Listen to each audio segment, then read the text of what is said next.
Deyir, deməsəm, ölərəm, deyirəm, öldürəcəklər, belə deyirlər də.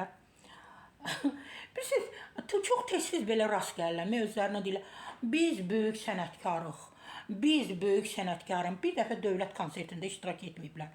Bircə dəfə də olsun özləri bir konsertləri olmayıb ki, insanlar yığılsın, onları dinləsin. Normal mahnıları yoxdur. Nə bilim, vətənpərvərliklə bağlı, xalqla bağlı, bir-iki dənə oradan-buradan uğrayıblar, mahnıları var. Amma iddialıdırlar, biz böyük sənətkarıq.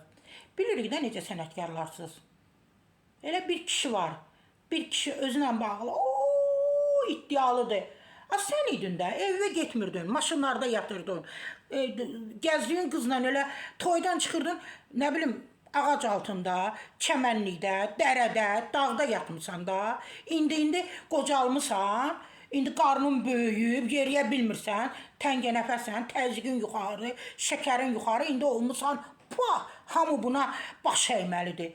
Dünənə qədər sən deyildin xanımla maşınlarda yatan, toydan çıxırdın, heç evə getmirdin, ailəyə getmirdin, onlar sənin üçün 3-cü, 4-cü və 100-cü yerdə dayanırdı.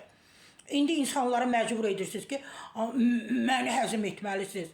Əzizlərim, bir dənə konsert verməmisiniz, bir dövlət konsertində iştirak etməmisiniz, normal bir mahnınız yoxdur, ondan bundan mahnı uğurlamışsınız. Ancaq onunla bundan, yəni qadınlar, bəzi kişilərdə, bəzi qadınlarla, maşınlarda, nə bilim, soyuq, çirkili, gigiyenik nöqteyi nəzərdən çirkili olan yerlərdə, maşınlarda yata-yata qocalıblar. İndi də deyirlər, biz bilirsiniz kimi, biz bilirsiniz, adlarınızı da çəkərik, biz bilirik siz kimsiniz. Siz elə orada burada yata-yata qocalmışsınız, indi deyirsiniz ki, biz böyük adamlarıq. Heç də.